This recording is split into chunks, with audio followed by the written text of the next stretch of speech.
acepta-me, oh Señor, mi que canta su amor, y Jesús me alaba, Él a morir pa' mi viva, mi que canta su amor. De dos estrofas, tan profundo un amor, mundo no a conocer. Mi pica el alabe y acalma mi dolor. Mi que canta su amor, y Jesús me alaba, Él a morir pa' mi viva, mi que canta su amor. Para nos mirar no quanto amor Cristo Jesus tem para nós todo dia de novo. Pensei, awe, mi que canta curumanang lanta para Cristo. Para sombrar homem assim amoroso, para entregar sua vida na cruz para cada de nós, awe te merece nos alabança, nos honra e nos glória na dia. Lanta para Cristo. Cantica.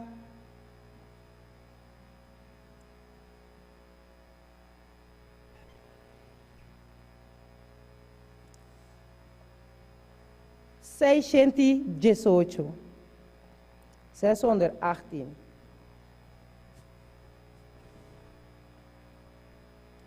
Essa aqui também me quer pedir uma palanta para.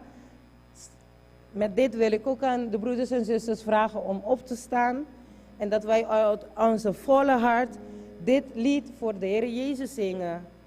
Om Hem vanochtend de eer toe te dienen.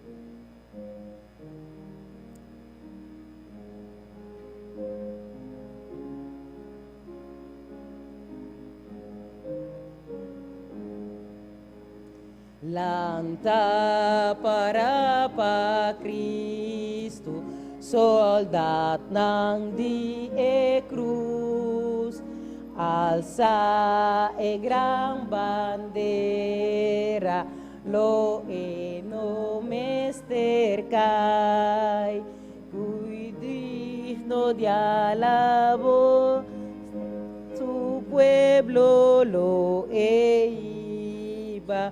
Te ora tu avance y Cristo exalta. Lanta para Cristo, trompet ng tazonan, dilanti neba taya, awor kuting mester, yutunota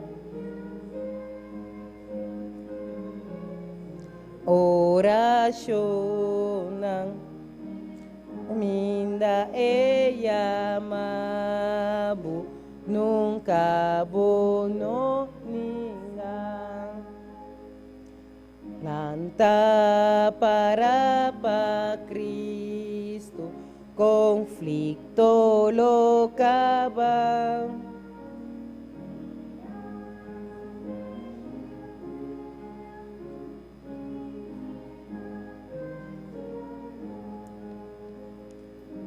Cristo sua armadura e faz de oração caminha e amabo nunca boloninga.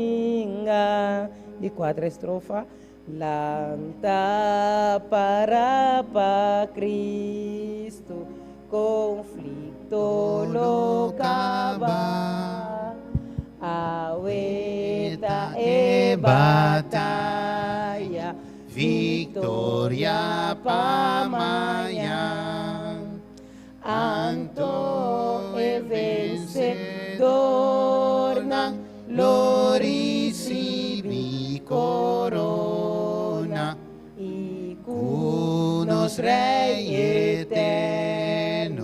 na gloria lo reina. Amém, amém. Eu quero agradecer o mano para o bonito serviço de canto. Nós vamos passar para nós parte de Sabascol com o nosso irmão Steven Cristina.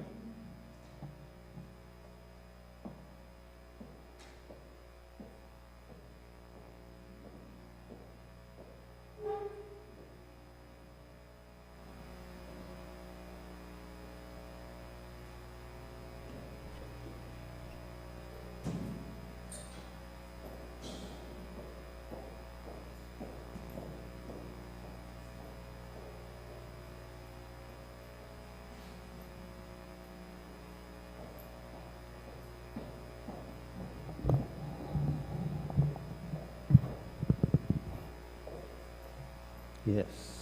Feliz sábado, monitor. Nós também continuar também com o estúdio que nós também fazemos essa escola enquanto de revelação de estresse. Nós sabemos nós começar com ele também. 2 semanas já, 3 semanas já. Nós estamos caminhando com ele. Nós também caminhando nossa queira. Ali? Mas chega? Ah, já. Ok.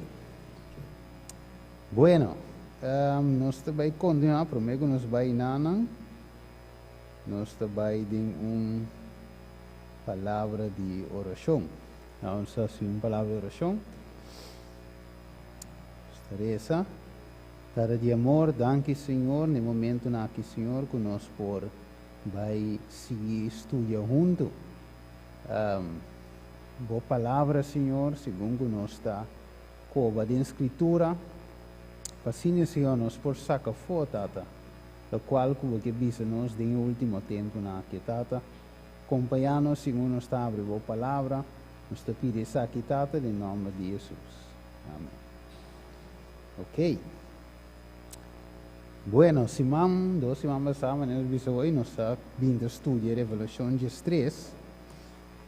Anto ideia tá para nós por saca fo, que tour eigenlijk Bijbel te viso nos ding Revelação de Estresse.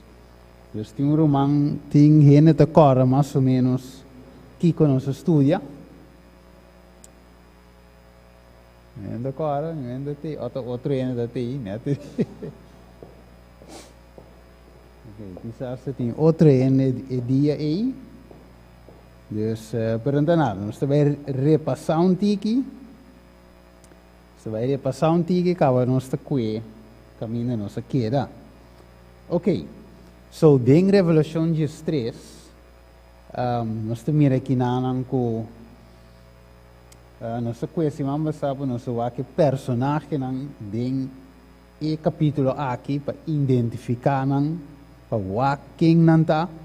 So, a revelação de estresse, que o papi de bestia for a mão, bestia for a terra, e também o dragão, tem significado especial para nós que vivemos no último tempo. Dus, vou viver, nosso papi também que tem, quando diz que tem pensamento na rondo de essa aqui, nosso papi diz, caminho tem de visa, não é marca de bestia, tá chip, outra de visa, tá barcode, que tem 666 de barcode, outra de visa, marca de bestia de computer, sim. Outra visa tá tá computer aí na América, que tem gebouw 666, esse tem marca de bestia. Dus tem diferente pensamento enquanto Kiko está em marca de bestia. Ok.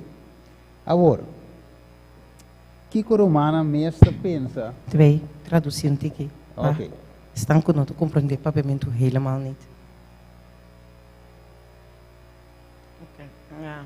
Ok. Snakey. Sim, vandales e não. Ja. Ok. Ja, this way. Ok, você vai traduzir aí também no holandês. Ja, dat Oké, gaat dus- hij me best. Juist, dus met buyback de novo. Ik begin overnieuw. Ok.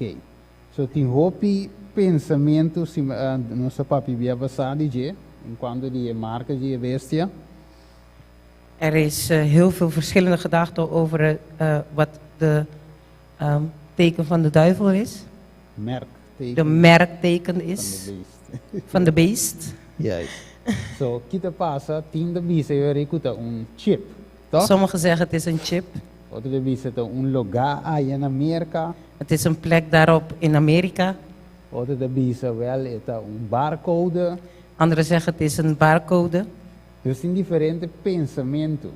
Dus er zijn verschillende gedachten hierover. Agora, para mim, que nós beiden, como que nós está interactief, Probeer ons beiden, voordat wij erin gaan, zodat wij interactief kunnen blijven. que coromana meesta pensa que tem marca de bestia. Wat denken jullie zelf dat het de teken, de merk van de beest is? Ja. Que nós está pensa, Ruana. Wat betekent, wat denken jullie?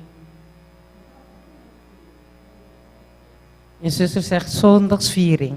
Ok? Que comas? Wat nog meer? Yes. Que comana nós está pensa? Passou. Offline põe assim aqui. Ok, is de zondagviering. En kom nos por proberen, toch? Het is een scriptura in de Bijbel, wat de Bijbel zegt. Oké, het is ook de zondagsviering. Maar hoe kunnen wij dit aan een andere laten zien? Is er een tekst in de Bijbel hierover?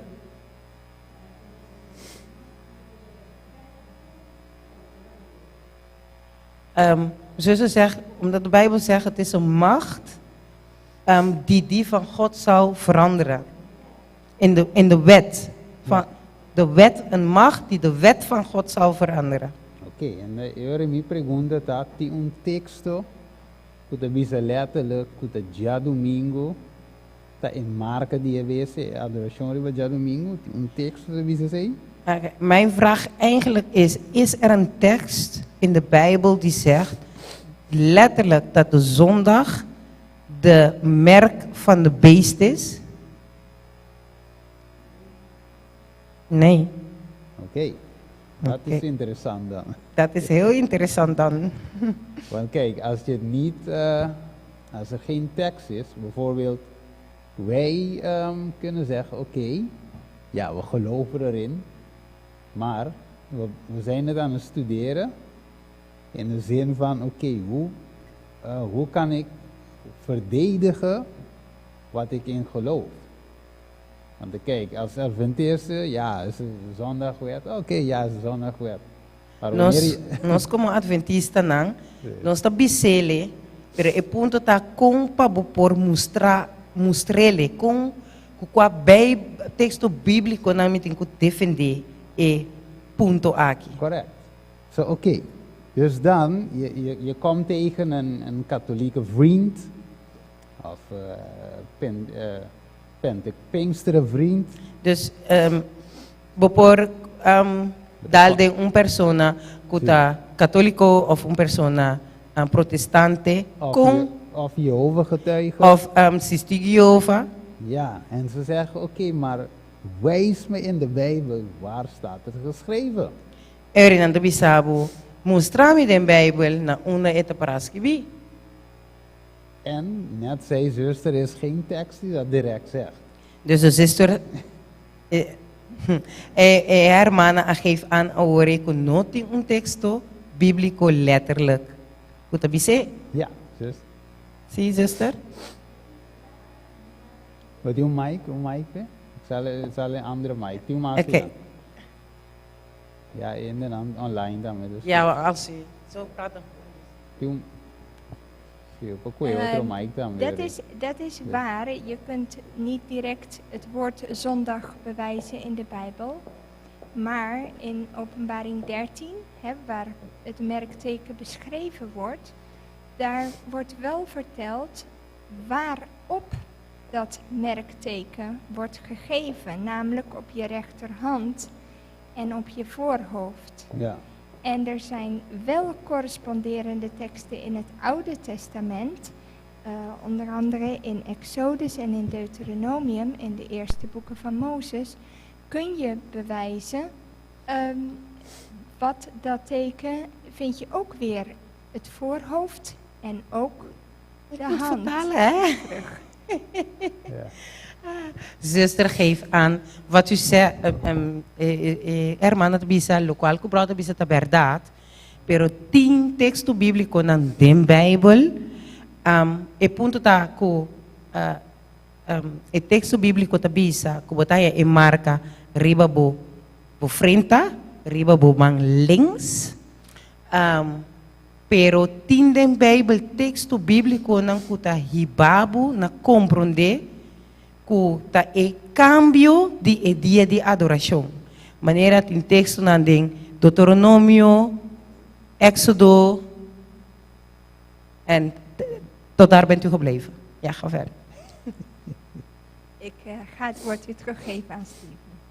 Op dit moment, maar ik kan het verder uitleggen, daar niet van, maar ik ga het woord teruggeven. Ik begrijp het. Oké. Oké, dus wat... Você não bisa me por si expliquei, pero ja, para mim, lá Steven mes bisa su parte. Zie, dus eigenlijk als ik kijk dan, doordat er geen directe tekst is. Esse é o problema, sombra.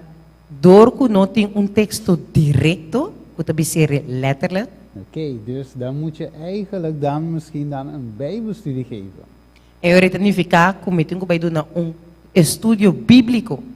Om te bewijzen, waar halen we dat vandaan? Para me por mostrar, foi uma nossa aqui. Ja, is anders, want als je iemand tegenkomt bijvoorbeeld, en je zegt, oké, ik dacht dat jullie alleen, jullie geloof is gebaseerd op de Bijbel. Me adalde persoa que abisami, ok, ama querer que o fé está basada solamente bíblico. Maar ik zie, als ik in de Bijbel zie, zie je geen zondagwet. Como é minha Bíblia, minha mira tem minha Bíblia, que tem e wet tem já domingo. Juist, dus waar halen jullie dat vandaan? Dus, com Bolsonaro, filme Bolsonaro, dat is het aqui. Juist, want eigenlijk in Openbaring 13 zie je dat ook niet. Então, eigenlijk, se bovar de revelação de stress, não te mira se tampouco escrevi. Juist.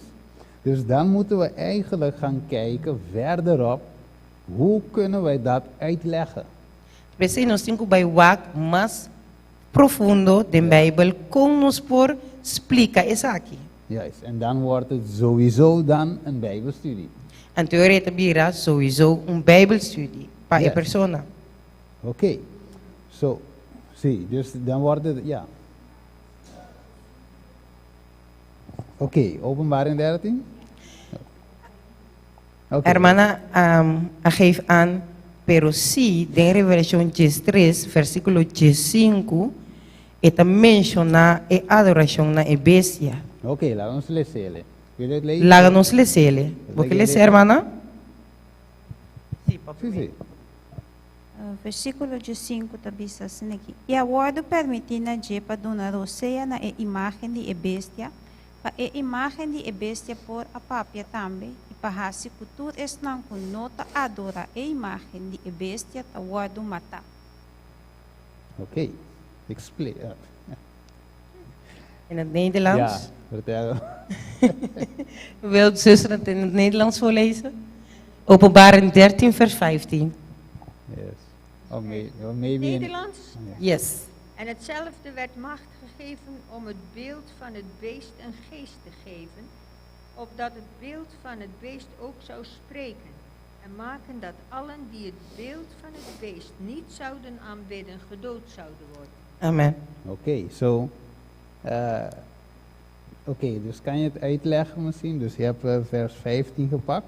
Zuster, aqui é versículo 15. Vou explicar tiki, Kiko, hermana. Ja, dus doordat je zegt, daar kun je het wel zien. Oké. E adoração a Deus e adoração a bestia. Dus in Nana já bota mira que adoração.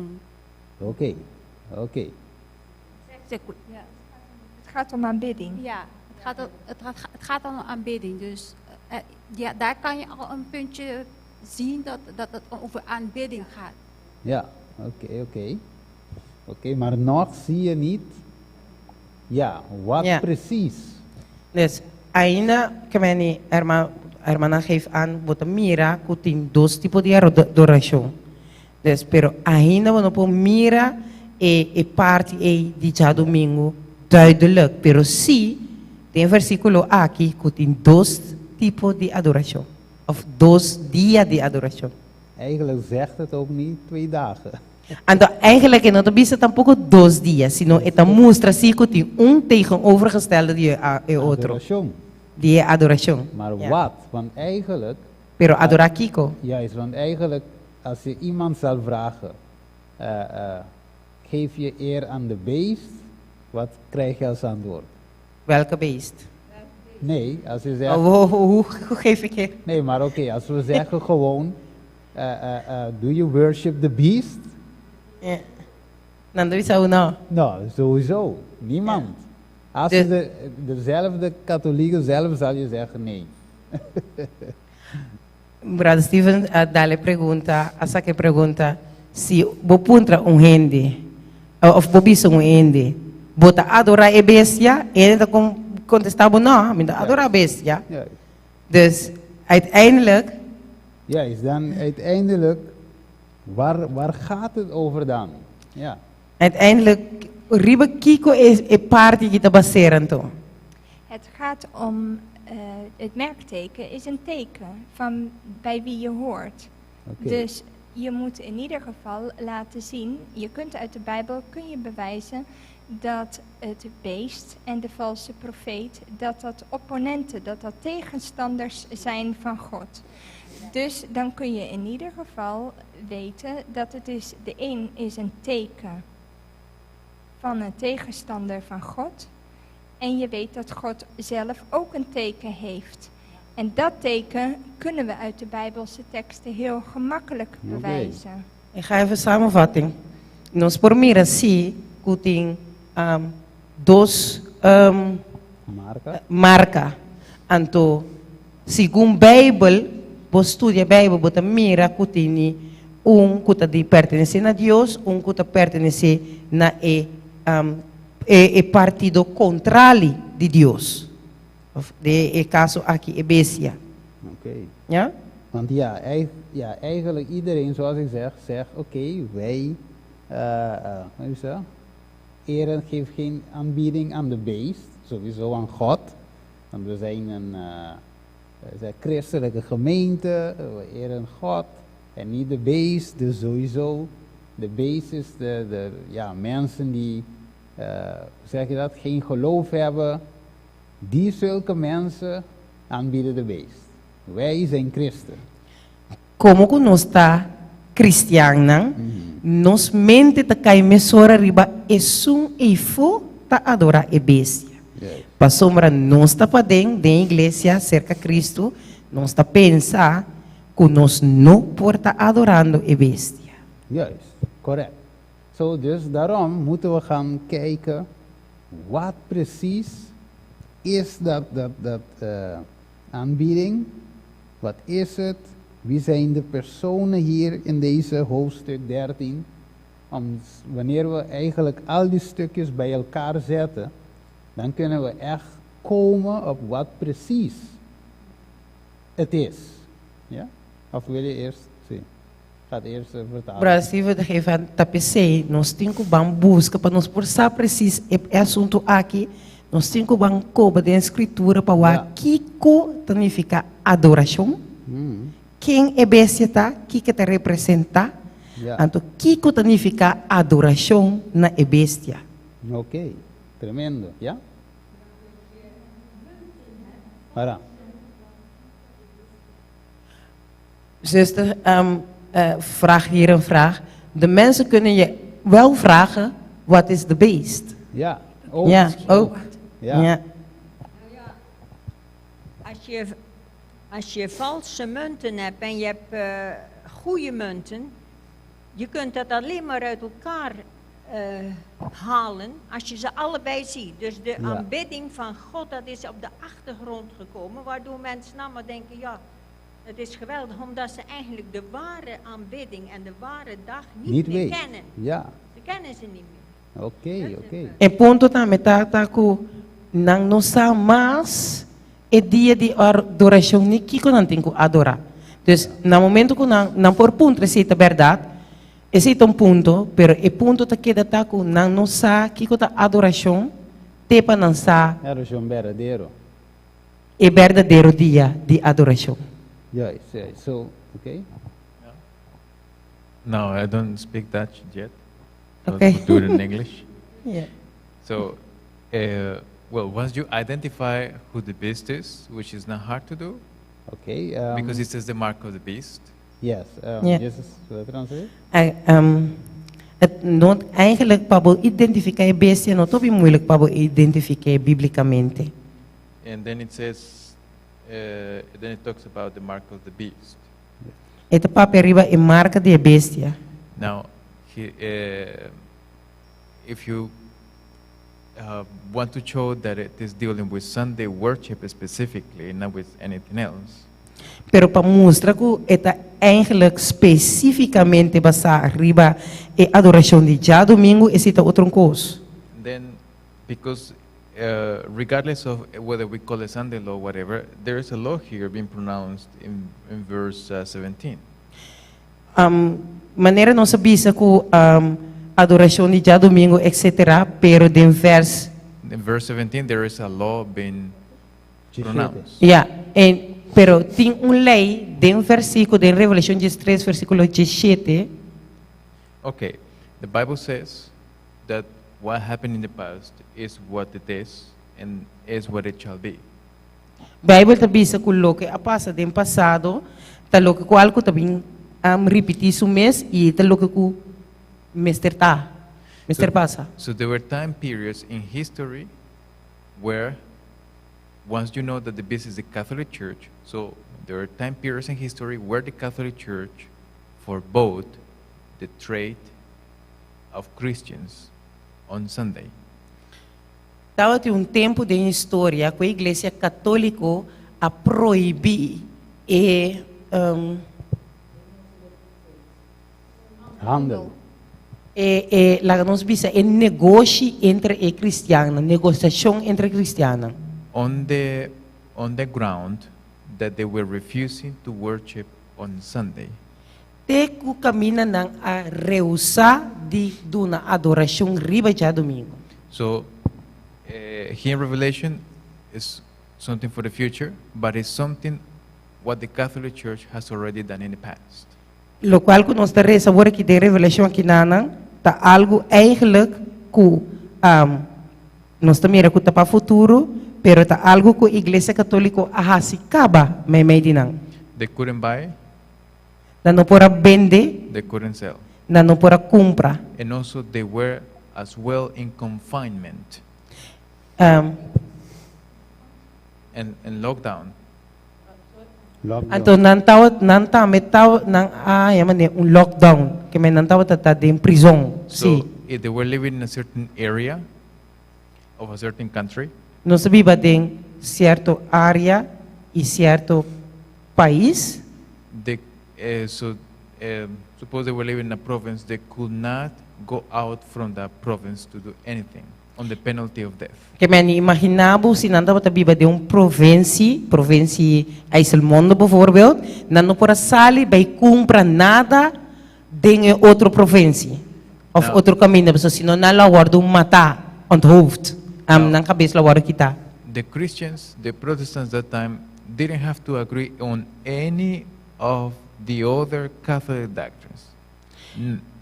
Only Sunday. Não To agree on anything else. não mister a aceitar nada outro, é a única coisa que não mister a aceitar tá a adoração riba já domingo. Yeah. So Sunday has been their mark of authority. Dus, já domingo, a ordem assim, a ordem é marca de não autoridade. because you can call it mark of the beast or mark of the Catholic Church. Bopor, ja, tapi se bopor yamele, marca de bestia of marca de iglesia católico. So, even though this is applicable for the future, but something that has already happened in the past. Yeah. Dus aqui na nossa reza algo que para nós pode ser tá futuro, pero tá algo que a passa acaba de iglesia católico. Yes.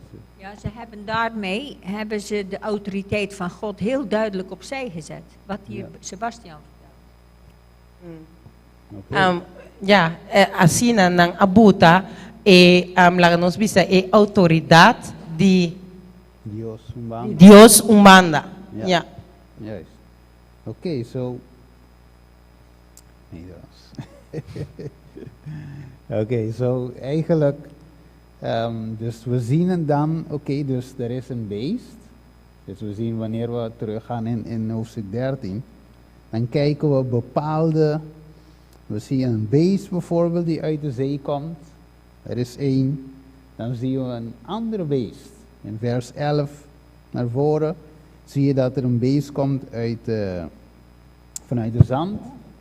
En dan zien we ook in deze, bijvoorbeeld in vers 2, zien we ook de draak. De versículo aqui, den Ook is versículo 1. versículo 1, camina botamira que bestia está subisali for de den la man. Versículo 2, camina botamira também leopardo e su pia não estava maneira pia de beber. Minha visa é dragão. E dragão, bobo bisa, e dragão que tá sali também.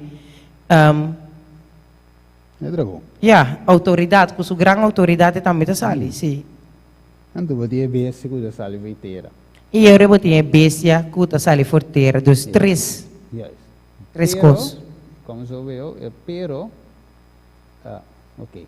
Maar eigenlijk, we zien ook hier niet bijvoorbeeld de naam katholiek geschreven. Aqui não tampouco, nós somos mira em nome católicos que bi. Ja, dus eigenlijk, daar komt weer een vraag. Waar halen we dat vandaan? Awo, ayore, e vraag também a trobe, veel na nossa saque sei. Ja. Voor de igreja católico. Juist, oké. Je hebt... Zij was eerst. Wie was zij? Nee, je moeder. Ja. Nou, wat voor beesten het allemaal zijn, maar dat is best wel gecompliceerd. Je hebt een beest en een beest uit de aarde. Ja, ik herken ze wel. Ze worden in ieder geval gedragen en gesupport door de draak. Ja. En dat is wat je duidelijk ziet. Nou ja, je moet maar kijken. Als je het allemaal onderzoekt, dan weet je gewoon dat de paus het medium is ervan, van al die priesters. Ja. En ja, je kunt uit de Bijbel, kun je uit Daniel wel bewijzen dat een beest een koninkrijk voorstelt, hè, waar een leider van is. Ja. Dus dat geeft natuurlijk sowieso al een stuk aan. Ja. Dus beesten zijn niet zomaar, je kunt uit Daniel 7 kun je bewijzen wat beesten in de Bijbel voorstellen. Ja. Mag ik ook hierop zelf, ook al ben ik aan het vertalen. Kijk, als je goed kijkt in vers 1, geeft dit ook al een beetje aan. Oké. 10 cacho te representa e 10 estado no mundo, e 10 country nang que te dirige mundo, e 7 cabeças, e 7 igrejas nang, e riba su cacho nang tawatim 10 diamante, e riba su cabeça nang tawatim número nang de blasfêmia. Qua igreja, of lá nos bisa, qua organização mundial, me por vergelijk versículo aqui so kune. Anto bestia uta sali aqui kutini tur cacho nang cabeça nang aqui ta representa lá nos bisa autonomo, como se diz, domínio, Macht nou. koninkrijk. Je ziet eruit als een koninkrijk, ja. Wanneer Então, se você de versículo 2, é dragão está singular, é arriba su mês. Ja? Ok. Dus, dragão. Ja? Então, kubuwak é de 3, qual é testigo falso, bota mira é autoridade, que é duna na bestia. Dus, a mim tem em versículo nang aqui, door die estudio nang outro, Ja. me por definir alsnog me por mirele aqui dentro sombra. Ja, vou bisa obicos, pero 10 cabeças, 7, etc. porta para opi outro coisa. Ja, ja. Sei também a verdade. Juist. Kijk, de reden waarom we het zo doen, is eigenlijk dat we moeten opletten op elke punt. Want het is makkelijk om te zeggen gewoon, dit is dat is dat, want wij weten het. Ja. Então, hopi, nós temos que let op cada ponto, porque é hopi fácil para bisa dit of dat, pero nós estudie e outro ensino. Juist. Dus, mensen ting, ja. Niet alleen dat wij dat weten, maar soms weten we het, maar we kunnen het niet bewijzen. Então, timbe também não sabe, pero nós não por bewijzen. Juist. Isso também é problema sério. Juist. Of soms weten we het doordat iemand ons heeft gezegd.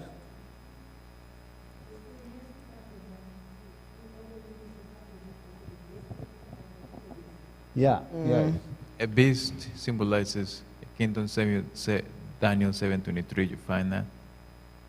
E bestia está simbolizada Daniel 7:23. Pero a irmã bisa worry te coisa mesmo que era men.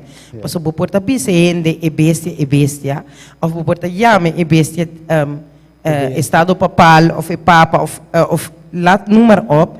Pero e gente não sa estudia com abo assim profundamente para chegar na conclusão e.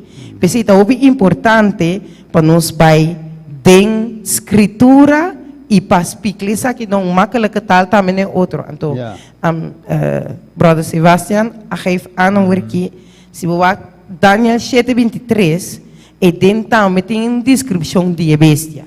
Yeah, you find, if we go quickly, Yes, Daniel 7:23. then, yeah, like if we go to Revelation 13:1, you can prove this thing very simple. Yeah. It says, and I stood upon the sand of the sea. The sea, I think all of you know, Revelation 17:15, this talks about peoples and languages. The sand, you find that in, I think it's in Revelation 22, it also talks about multitudes of people. Pastor, just a little bit slow. Also, Yes, you go too fast. Okay. Daniel 7:23 e 24 e não é mostrado e 10 cacho não de e 10 reina. Kut eta representa e 10 reina. Din koninkrijk. Den ora ko by Revelation 22, you say openbaring. Okay, ela mang bo ponye de Revelation 17:5. Anto etera botanya de Revelation 22. yes, that's where, you know, the New Jerusalem comes down and the Lord resurrects all the people, and they are described as the sin of the sea. That's talking about multitudes. Can Yes. you translate in Dutch so I can translate in Papiaments? Het gaat er even om, als je leest dat het beest komt op uit de zee. Ja, en het symbool van de zee stelt grote hoeveelheid, de menigte mensen voor. Dat vinden we in Openbaring 17, vers 15. Amen. Amen. E punto tá disso aqui tá metaku e lamang. Anto lamang e punto tá que best tá sali for di ding lamang. Anto lamang tá representa millones de millones e multitud de gente nang.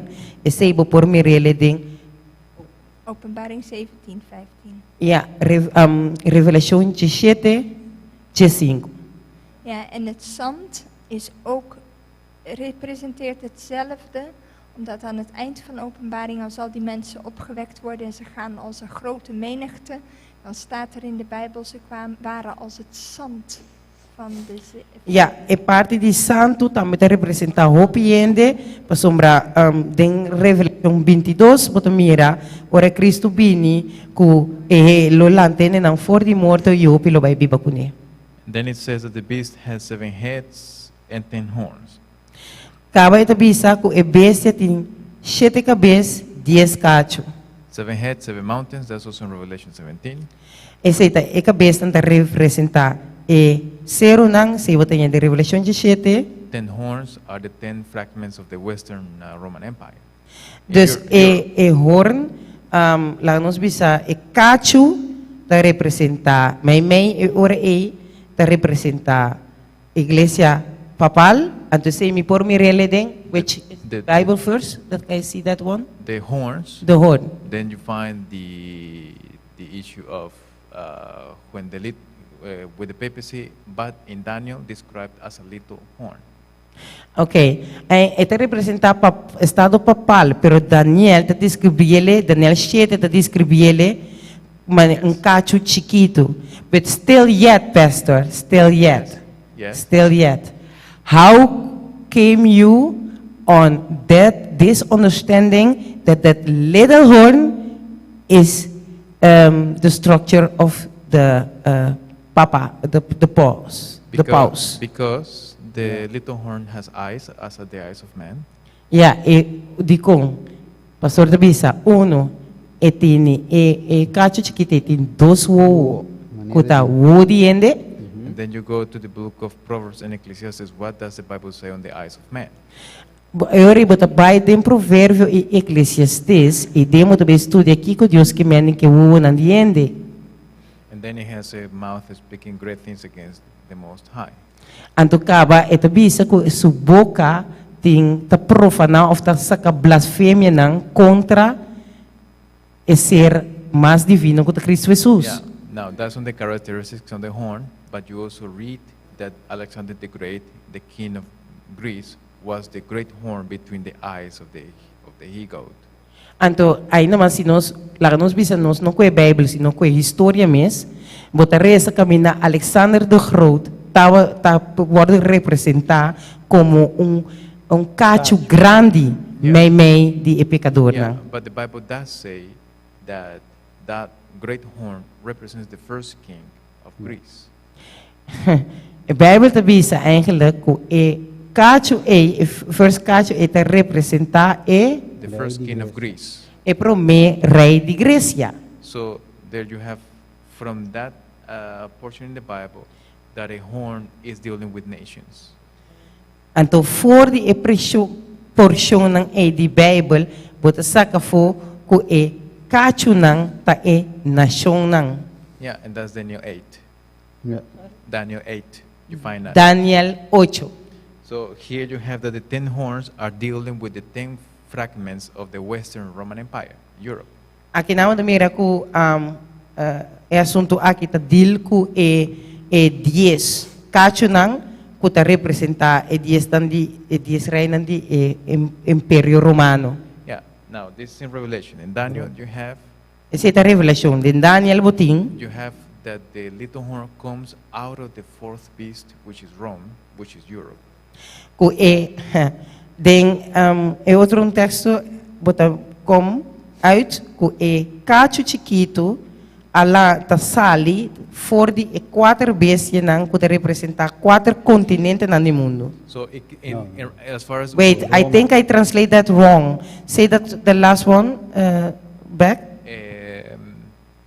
if you compare, because here it talks about the Si bo 10 horns, compara, aqui po aqui na ita papia di, it talks about 10 horns, ita papia di 10 cacho nang and to know that it is exactly Europe, pabosa ku ta eigenlijk Europa. then you go to Daniel, Bota by din Daniel, Daniel 8, that the little horn comes out of the fourth beast.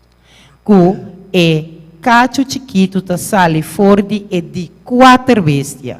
Which is Rome, Ku ta representa Roma, which is Europe.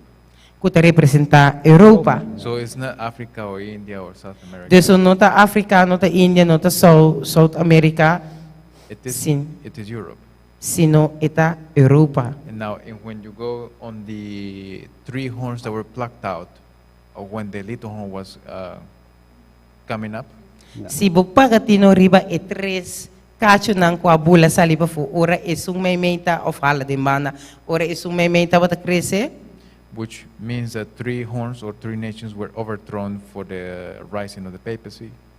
ha, ribota mira ku 3 nasyon awardo overgoberna door die estado papal. Awardo goberna door die estado papal. La tumba lang. Ela tumba nang Then pa e portin poder. Then you go in history where those battles took place.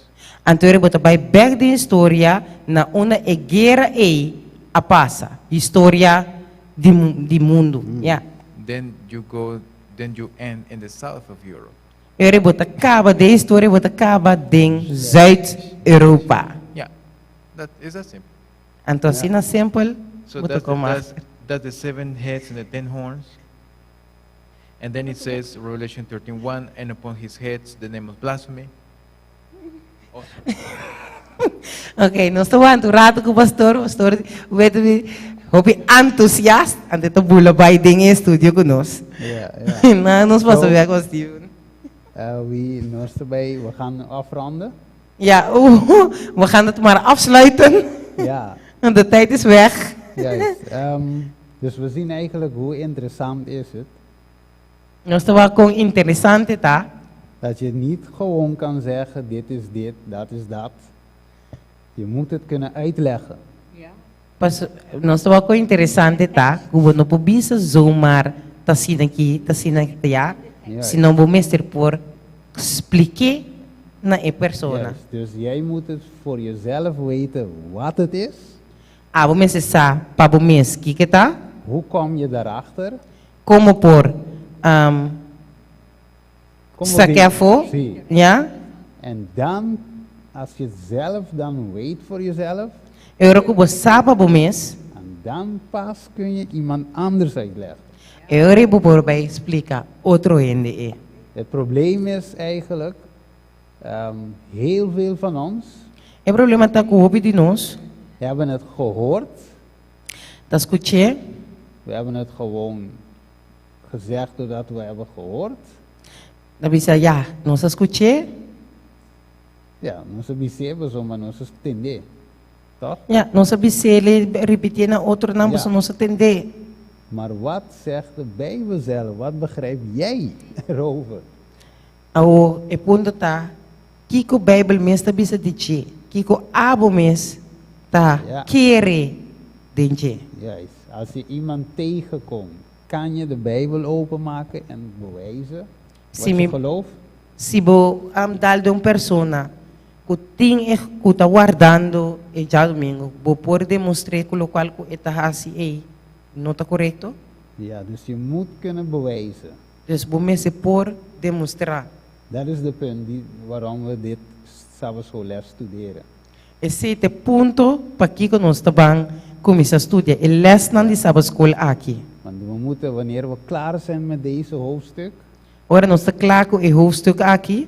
dan moeten we kunnen bewijzen met Bijbel Nós por bewijs com a Bíblia wat wij geloven, que nós queremos waarom dat een zondagwet is, de contém é lei dominical, wie dat implementeert, quem te sunguta vai implementar é waar komt het vandaan, foi onde ela sale. zijn we nu in dat tijd of moet het nog komen? Nós de tempo é acaba of é tempo tem que chegar ainda. En als je iemand kan bewijzen met Bijbel, Se vou por demonstrar ende biblicamente, en dan kan de persoon zeggen, oké, nu snap ik het. eu a pessoa por vista a homem da compreender. Niet alleen dat je mij hebt gezegd, maar ik kan het zelf nu lezen. Não está para sombrar com bascucho ende bisa e vai repetir, senão vou mesmo por demonstrar. Yes, en daar moeten we komen. Então, em nós tem que chegar. Oké, dus nu we danken iedereen dat we samen hebben gestudeerd. We zijn nog niet eens diep erin gegaan. Dank u nos parque tu rato nem pida aqui, nos não nem bij diep dentje, je kan bij orabula. Ja, dus eigenlijk, we hebben nog veel stof om te studeren. Eigenlijk nos tem mais materiaal que nos estudia. Ja, pastoor heeft een paar tipjes gegeven, Pastora doen paar de tip, maar we gaan het ook lezen. maar nos tabang lecer e estudiar. Dus voor degenen die thuis zijn misschien, Para essa pessoa que está na casa aqui nos, ja, we willen u uitnodigen voor volgende week. me quero invitar você para outro simão, você tem Ja, dat we Presente. hier kunnen zijn, dat we kunnen studeren. Openbaring 13, we zijn ver van klaar. ok. Você não pode ter presente, para assim nós por seguir estudar revelação de 3, para nós estar leu voor die klaar. Yes, oké, nu gaan we over. Als je die anuncio, wat wordt er is anuncio? Ok, En dan Ja. gaan we verder naar. ja. Yes.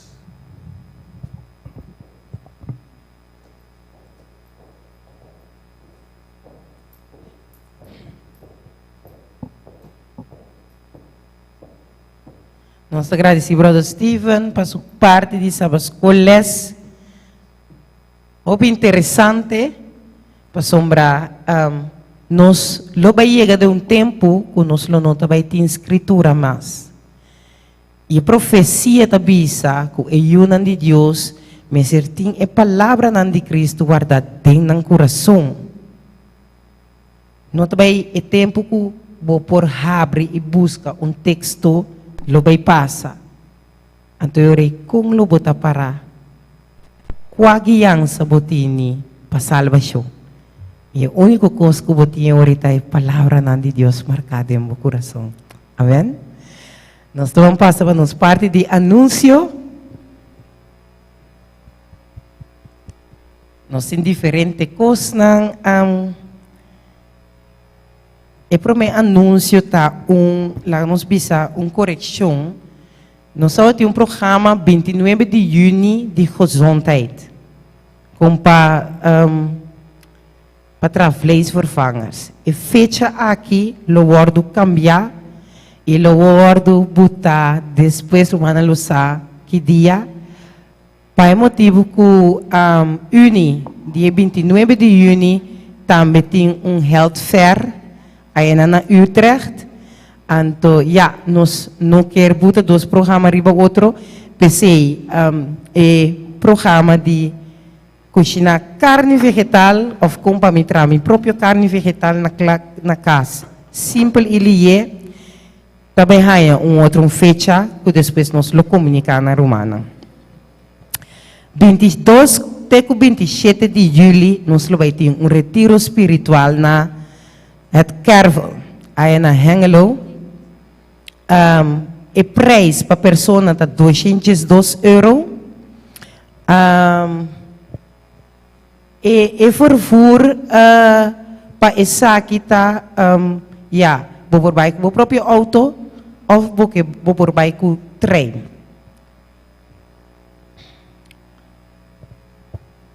Então, agora, brothers, tive botar outro anúncio, flyer da sobre o Manauá. Era que algo a pega, dus estou arrurado.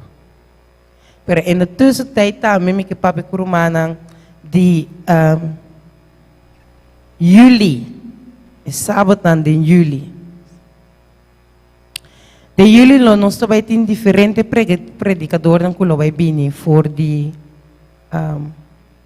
outro país para predicar.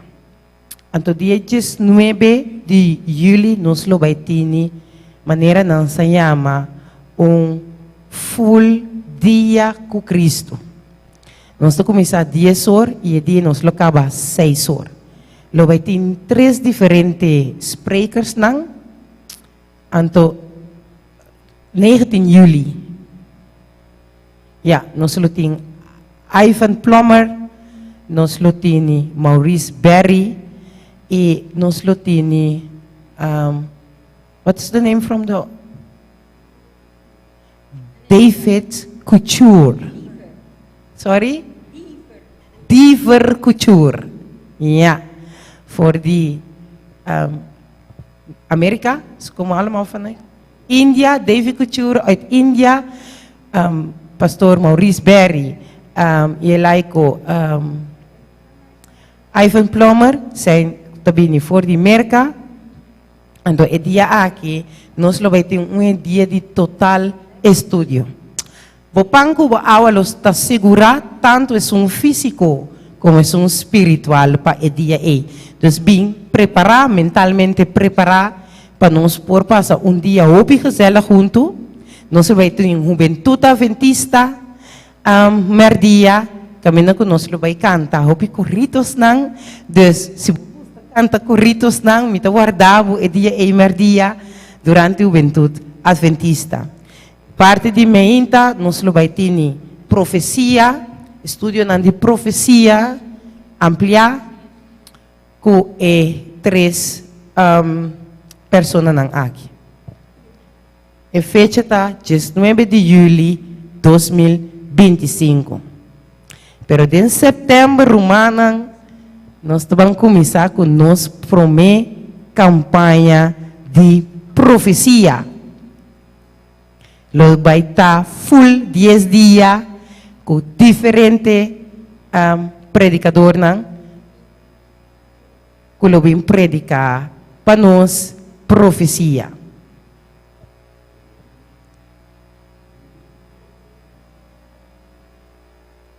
Então, em junho, nós temos a campanha online de e-book Gran Conflito. Até as ministry lo apresentar e-book de Gran Conflito e dia A. E também cerca até as ministry vou adquirir também e-book não que nós também arriba pantalla aqui. Derrumbando o argumento. Descanso, mi descanso es sello o fe marca, lei dominical nacional y ATS Ministry Study Guide para a verdade presente. Tu rebuki nang aqui por compra nang cerca meu, cerca brother Steven, também nós tini revelation now para mucha e também a persona nang kuta novo de fé. E book de revelação aqui está consistidor de dos study guide, eta na holandês, eta den kindertaal, bopor também estudia, abo kuni kumbon, mas já seguro, lang nos bisa, ainda não tem compreendimento amplo de Bíblia, of porque começa inteiramente de novo, bopor adquirir e dos study guide nang aqui, kupo vai ajuda, uno de nang e promete, ta papia, de sete trompet nang, met andere woorden, sete plaga nang, anto e outro da papia di iglesia nang, mane Estra, Tiratira, Sardis, Laodicea, etc. Nós também arriba e pantalla e campanha Conflito de los Siglos, julho, agosto, online, e a campanha setembro 2025, tá físico, segundo tempo tá chega, nós lo vai revelar qual tá a persona nang que tá bem predicar durante a campanha aqui, para me segurar romana que lo tá algo tremendo. Sábado school start, nossa start juni, com nosso sábado school novo. Que como que men com sábado school novo? Eigenlijk não tá novo, tá algo que nós estava da tinha opi ainda passar acaba. Pero ya, segundo transcurso de vida, costa vira moderno e costa cambia, pero o centro de evangelização de ATS Ministry aqui, que vai back den tempo, caminha, tabatata, Bíblia e voz de profecia, so. Pensei, for de luna de julho, nós vai na começar na estudia profecia, Daniel, dus Daniel Revelação, e nós lo estudia, nós lemos na Sabbath School for the Bible e diretamente for the voz de profecia. Promete de julho. Julho, ja. En dan tem tipo fout. Dus, a luna nang aqui, começa for de junho aqui, com a campanha está começar, te kuna fim de setembro, nós vai ditar de foco solamente riba profecia. Nós vamos cudriar nos Bíblia lang, wakiendo lo qual que está passando por aqui e combinando com a vossa profecia. Sim, brother? Sim, já. Na no, parte da escola de 1 de julho nós lo hacemos solamente da igreja aqui na riba sábado. Romana lo vai ganhar book para essa aqui que tem lá nos bisa study guides de boa profecia for de denge. Anto junto nós lo vai na estudia a profecia mais junto que meni, pero online nós lo queremos manter e book lá se sabe escola de normal, que agora que toda igreja está usa, pero dentro da igreja nós lo vai tratar dentro da escola outro tema não. Então o tema não aqui turta de focus riba profecia durante a lesse da escola. Essa aqui não tá é anúncio não. Outro semana também nós lo tem aqui não.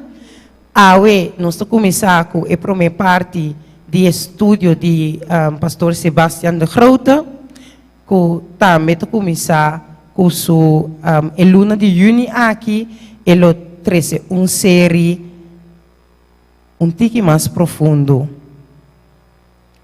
e fora de boa profecia. A série, what's the série called?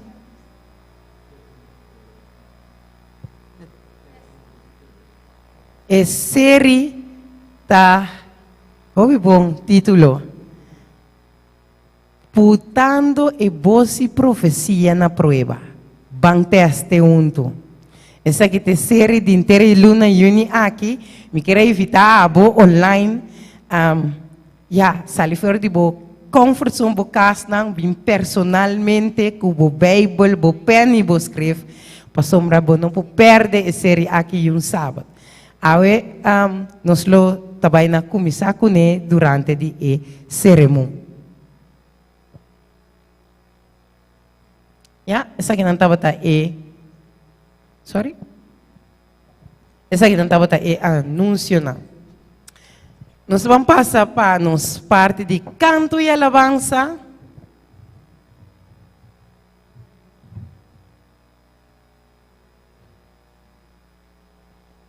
Agora, nosso pianista, nós vamos ter primeira cantiga, quarta.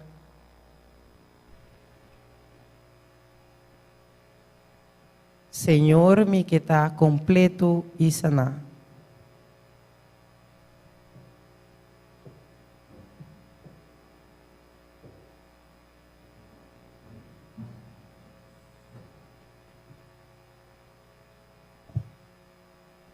Senhor, me que está completo e sana.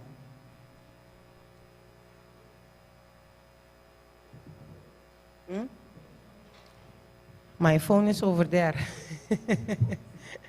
Can you? Yeah, okay.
318. Ons te waard. Muratu.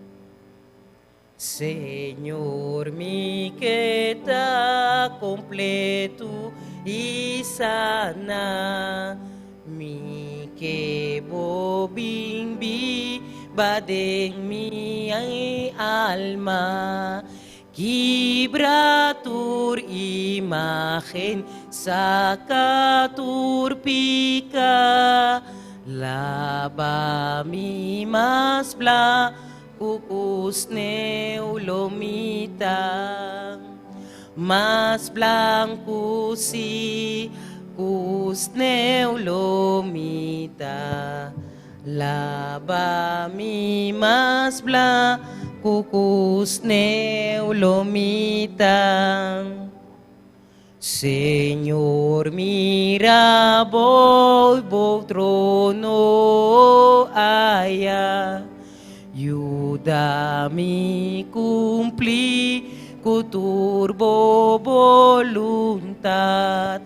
Mita entrega tur lo que mita. Lava mi mas bla cucus neu lo mita. Mas blanco si kus neulomita, lava mi mas bla kukus neulomita. Pesa kimita rogabo Señor, imita espera na pia di bo cruz. Si fic mi dembo sanggar grama, lava mi mas blanco kus neulomita, mas blanco si kus neulomita, lava mi mas blanco kus neulomita.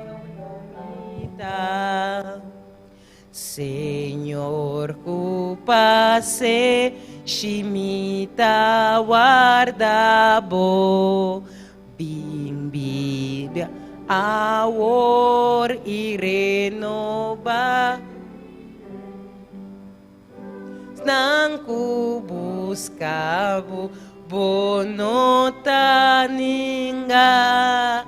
Lava mi mas blanco kus neulomita, mas blanco si kus neulomita.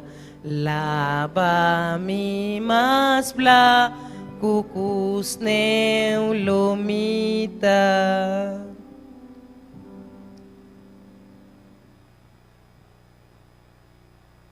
Nós seguimos com a cantica C5, mi Criador e Rei. 15.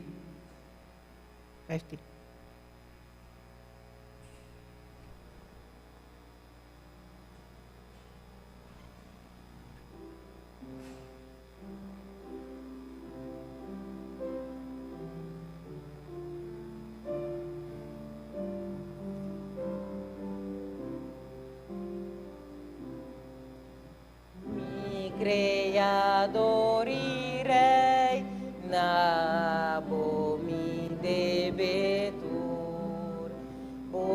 Bota es soberano y fuente de tu poder. Bota es Soberano y fuente de tu poder.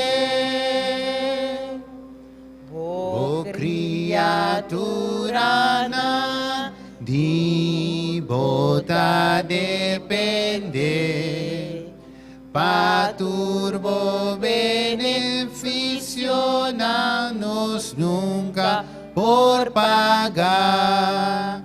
Paturbo beneficio nos nunca por pagar.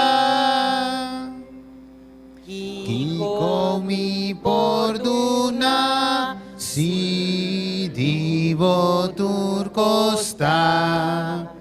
Bo gran amor ta pidi un corazón entrega.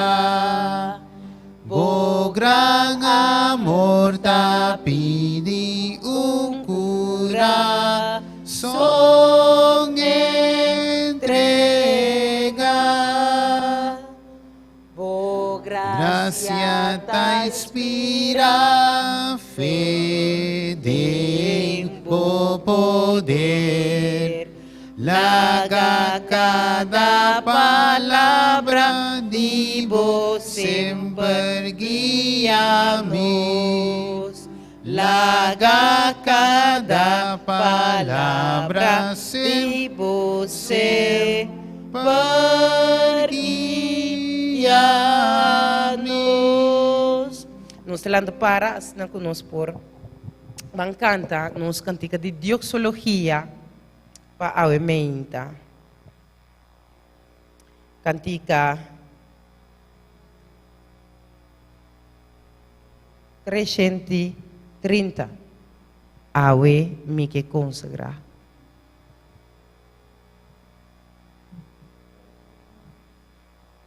Third 330.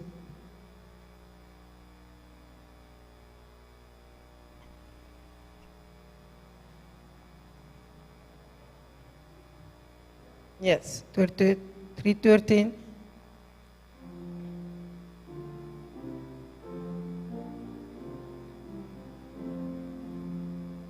We mi que consagra Mi entena, mi Señor, pa su mano mi guía, pa quedar en su amor, pa quedar en su amor. y mi piana derecha pa servir de amor y mi voz la que canta canto na mi salvación canto na mi Salvador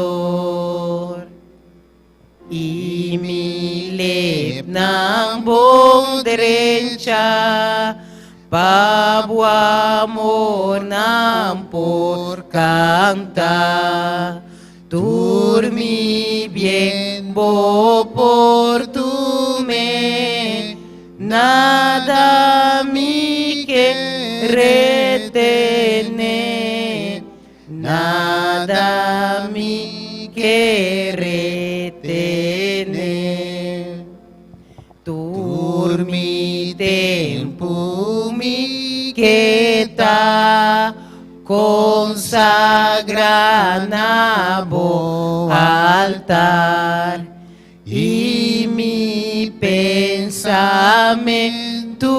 tu emplea pa bo honor emplea pa bo honor tu toma Dios nos voluntad,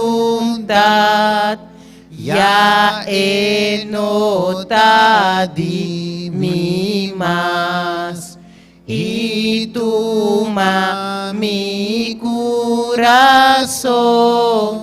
pa no sirvi mamón, pa no sirvi mamón. Amén, amén.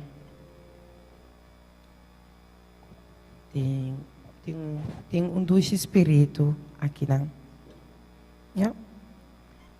Nós estamos cantando aqui a capela. Yeah. Sweet Spirit. 262.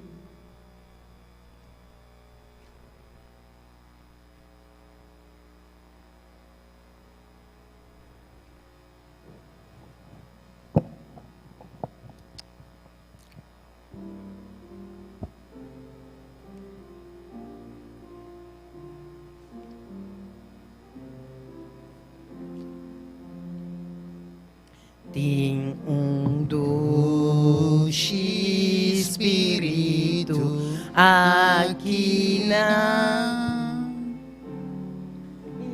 Misa kuta Espírito de Senhor,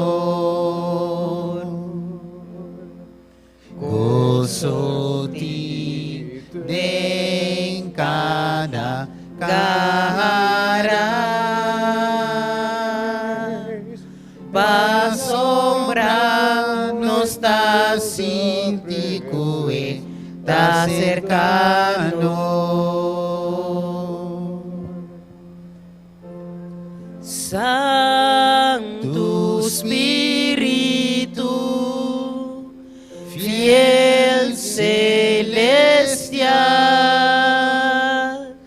queda aquí y llénanos cubo amor.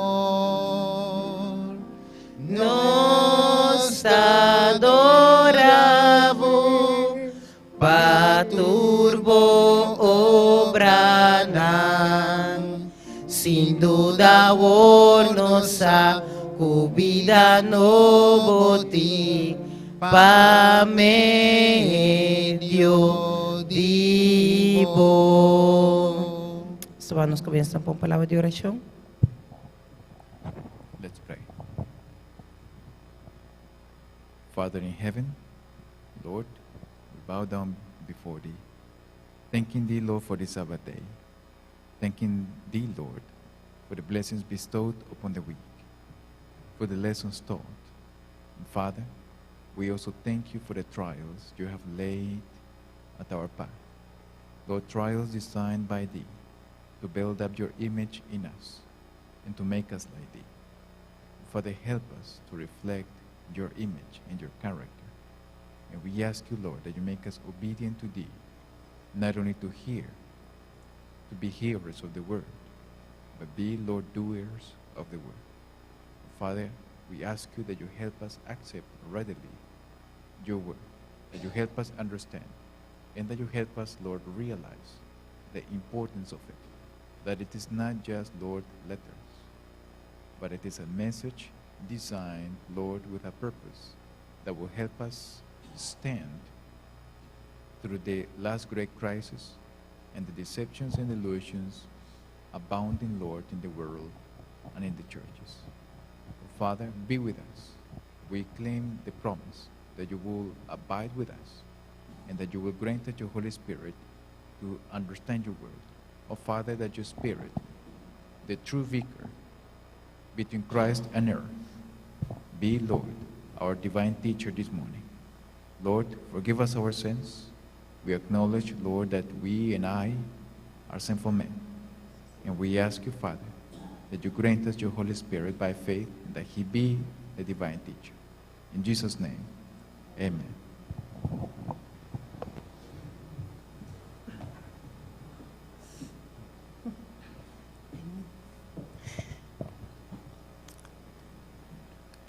Agora que nós se sinta reverente, nós vamos escutar nosso pastor Sebastião do Groot, que ele trouxe para nós o pão diretamente sacar for de cielo.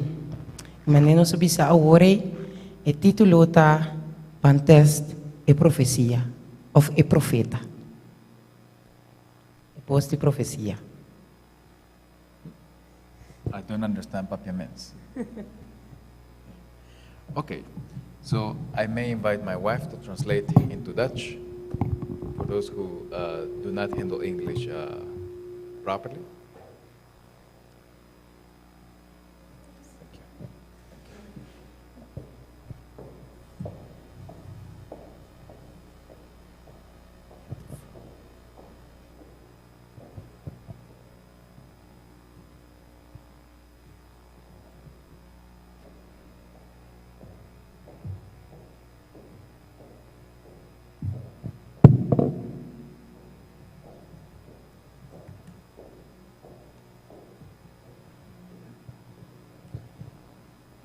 And before we start, I would like to claim a promise. Voordat we beginnen willen we de volgende belofte lezen. Acts 5:32. Handelingen 5 vers 32.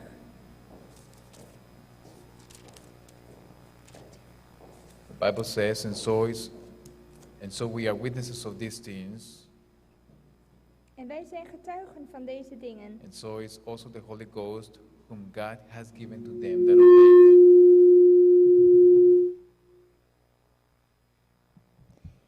En wij zijn getuigen van deze dingen en ook de Heilige Geest die God gegeven heeft aan hen die hem gehoorzaam zijn. So it is in the obeying of the word of the Lord that we can receive the early and latter rain. Dus in gehoorzaamheid aan God kunnen we de vroege en de late regen ontvangen. So I believe that we all are making plans to receive the latter rain. Ik denk dat wij allemaal plannen maken om de late regen te ontvangen. No rain means no salvation. Want geen regen betekent geen redding. So we cannot expect any early or latter rain while we know that we are in disobedience on commandments or precepts from Dus God. we lezen hier dat zolang wij in ongehoorzaamheid zijn aan God, kunnen we geen vroeg of late regen ontvangen.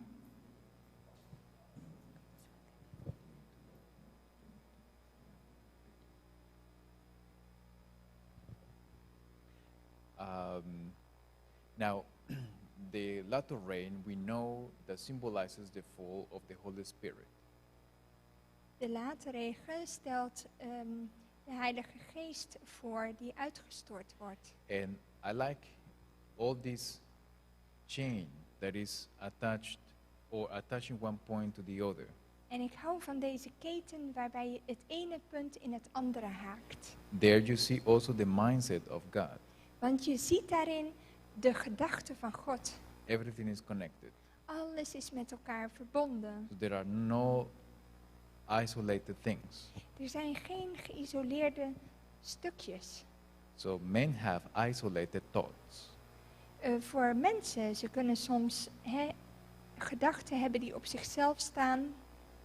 You know, separate one truth from the other. Ze scheiden de ene waarheid van de ander. But God is not like that. Maar God is zo niet. So, Jesus said, he that rejects me, rejects he that sent me. Jezus zei, degene die mij verwerpt, verwerpt ook diegene die mij gezonden heeft. To reject the representative he has sent is the same as to reject him. Dus om de vertegenwoordiger van Christus te verwerpen is hetzelfde als om hem te verwerpen. And to reject him is the same as to reject the Father. En om Christus te verwerpen is hetzelfde, daarmee verwerpen we de Vader ook. Connected is all a connection. Dus er is een verbinding tussen al die dingen. So the things and the teachings that they have given to us Dus de leringen die zij ons gegeven hebben, are also all connected. zijn ook allemaal met elkaar verbonden. So, and here it strikes the point of the spirit of prophecy. En hier komen we op een punt in de geest der profetie. Now, as you know, many are rejecting the spirit of prophecy nowadays. Zoals u weet zijn er veel mensen die de geest der profetie verwerpen in deze tijd. What does it mean? Maar wat betekent dat eigenlijk? Sometimes I ask myself the question, do they believe that they can go to heaven and yet rejecting the spirit of prophecy? Soms stel ik mijzelf de vraag, begrijpen deze mensen eigenlijk wel dat je de geest der profetie, kun je dat zomaar aan de kant zetten en toch naar de hemel gaan? Now, Begrijpen ze dat I eigenlijk want to wel? take you to a few Bible verses. Ik wil naar een paar Bijbelversen gaan. What does it mean when a prophet speaks? Wat betekent het als een profeet spreekt? To understand that this is very sacred. Om te laten zien dat dit heel ernstig is. Zechariah chapter 7. In Zacharia 7. Zechariah chapter 7 verse 7. Zacharia 7 vers 7. The Bible says, De Bijbel zegt: notice, should ye not hear the words which the Lord has cried by the former prophets? Zijn dit niet de woorden die de Heere liet prediken door de dienst van de vroegere profeten? So how did the Lord cry? Dus hoe liet de Heer prediken? It says by the former prophets. Dat was door de vroegere profeten. And you hear his words by the prophets. En je hoort dus de woorden van God door middel van de profeet. Verse 12. Vers 12. Yea, they made their hearts as an adamant stone, lest they should hear the law and the words which the Lord of hosts has sent in his spirit by the former prophets. Zij maakten hun hart als diamant, om maar niet te hoeven luisteren naar de wet en de woorden die de Heere van de legermachten door zijn geest gezonden had door de dienst van de vroegere profeten. So, when a prophet speaks, Dus als een profeet spreekt, then it's the same as God speaking. is het hetzelfde als dat God spreekt. So the question naturally is, can we go to heaven while we reject what God speaks? Dus dan kun je ook zeggen, kunnen we naar de hemel gaan, terwijl we tegelijkertijd de woorden die God spreekt verwerpen. Ephesians chapter 3. Efeze hoofdstuk 3.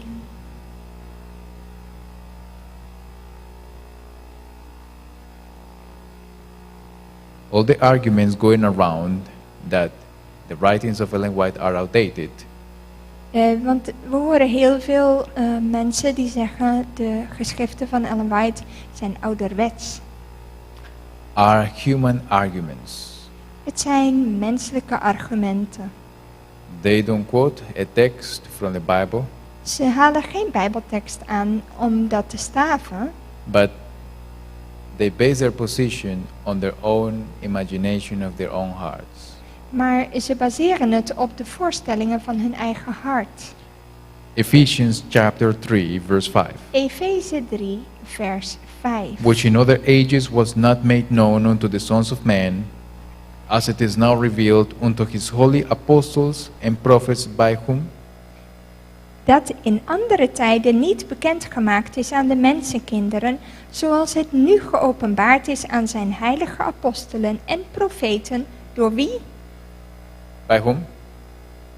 Door wie? By the third person of the Godhead. Door de derde persoon van de Godheid, de Heilige Geest. So the Holy Spirit is involved in giving these words of the Lord to the prophets.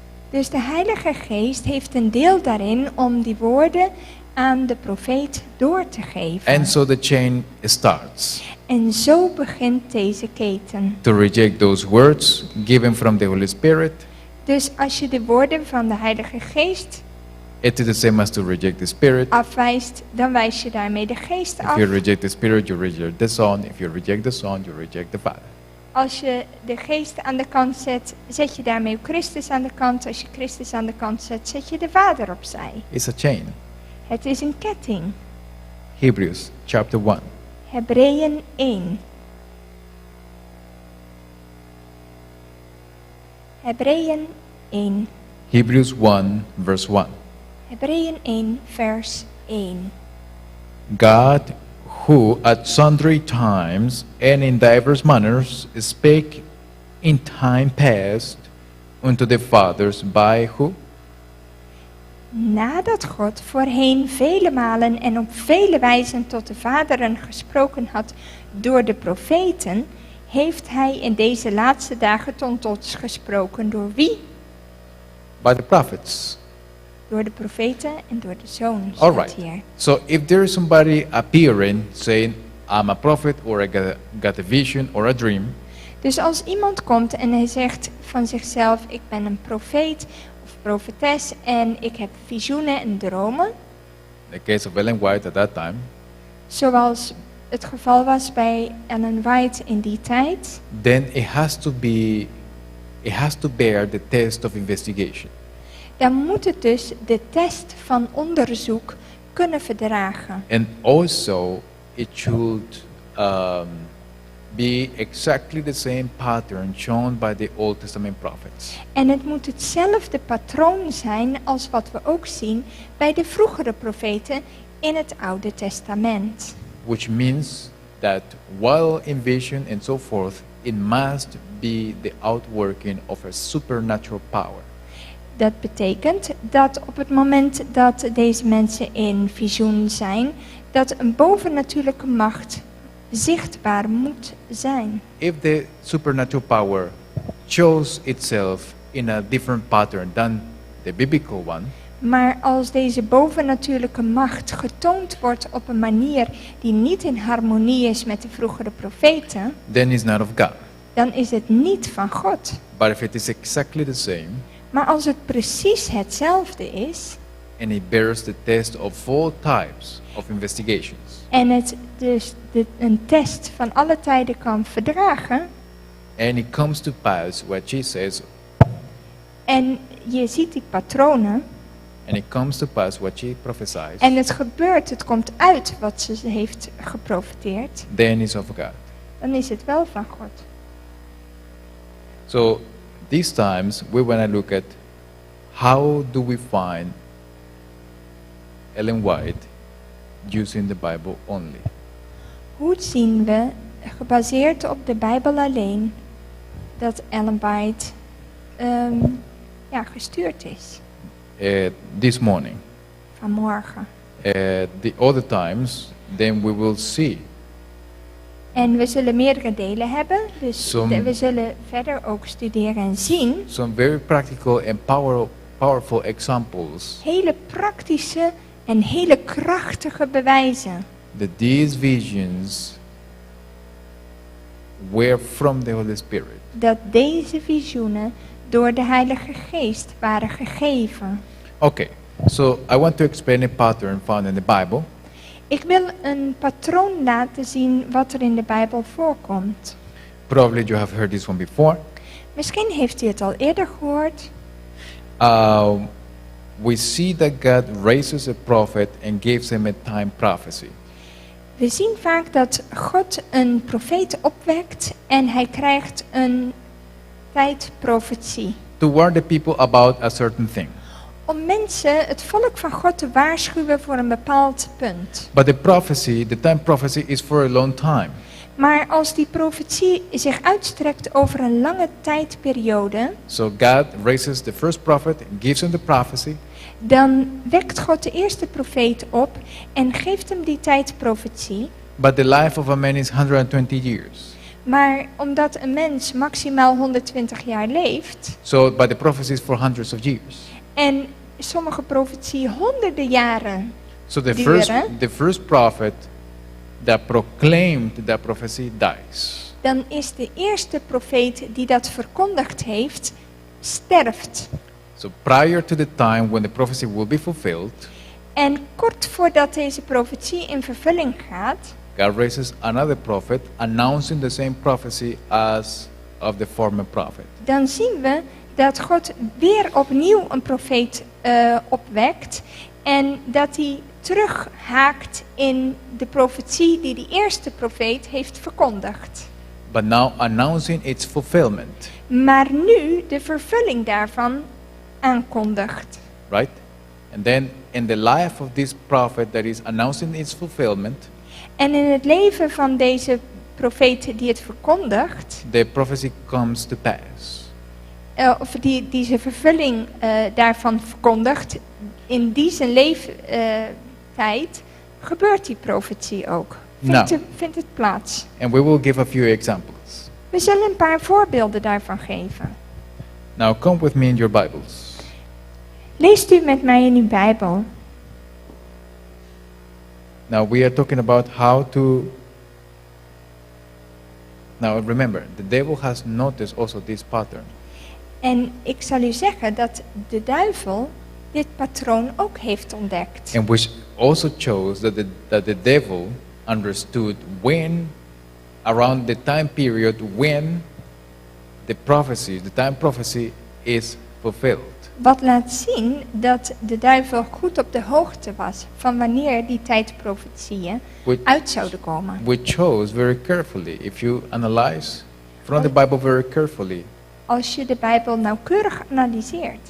it shows, remember, Sister White says that history is scripture. En Ellen White beschrijft dat de duivel ook de schriften studeert. And he understands the methods of interpretation that you and I use. And he applies these ones when he studies. En dat hij ook dezelfde methodes toepast in zijn studie. Dat hij heel duidelijk weet waar het over gaat. And you see that by his actions. En je ziet dat door zijn handelwijze. And okay, we'll come back to that. We komen daar nog op terug. Genesis chapter 5, Laten we naar Genesis 5 gaan. verses 21 and 24. Genesis 5 vers 21 en 24. The Bible says, and Enoch lived 65 years and begat Methuselah. Staat hier, Henoch leefde 65 jaar en verwekte Methuselah. And Enoch walked with God, and he was not, for God took him. En vers 24 zegt, Henoch wandelde met God en hij was niet meer, want God nam hem weg. So Enoch went up to heaven, and Methuselah stayed on earth. Dus Henoch ging naar de hemel en Methuselah bleef op aarde. The name Methuselah means he dies and it is sent.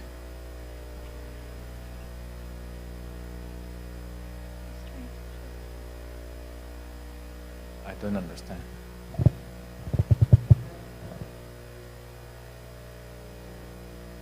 "22 minutes. Okay, Je hebt okay, een router. okay. Yeah. So when he dies, it is sent. Methuselah, de naam Methuselah betekent wanneer hij sterft, it will, It is sent. dan wordt het gezonden. Now, the year when Methuselah died, the flood came to pass. En in het jaar dat Methuselah stierf, toen hij stierf, kwam de vloed. But Methuselah did not see the flood. Maar Methuselah heeft dus de zondvloed niet meegemaakt. So who saw the flood? Maar wie maakte dat wel mee? Noah saw the flood. Dat was Noach. So Noah announced that prophecy for a long time, Dus Noach verkondigde dat, but Methuselah did not see that prophecy coming to pass. maar Methuselah, wiens naam dat profeteerde, die zag niet de vervulling daarvan. So the proclaiming prophet would be Enoch, Enoch or Methuselah. Dus de verkondigende profeten, dat was Henoch en in de naam van zijn zoon And Methuselah. the fulfillment prophet is Noah. En degene die de profetie aankondigde dat de tijd nabij was, dat was Noach. Right, but let's see a few more examples. In Genesis chapter 15, In Genesis 15 vinden we nog zo'n voorbeeld. verses 13 and 14. Vers 13 en 14. The Bible says, "And also the nation whom they shall serve I will judge, and afterward shall they come out with great substance."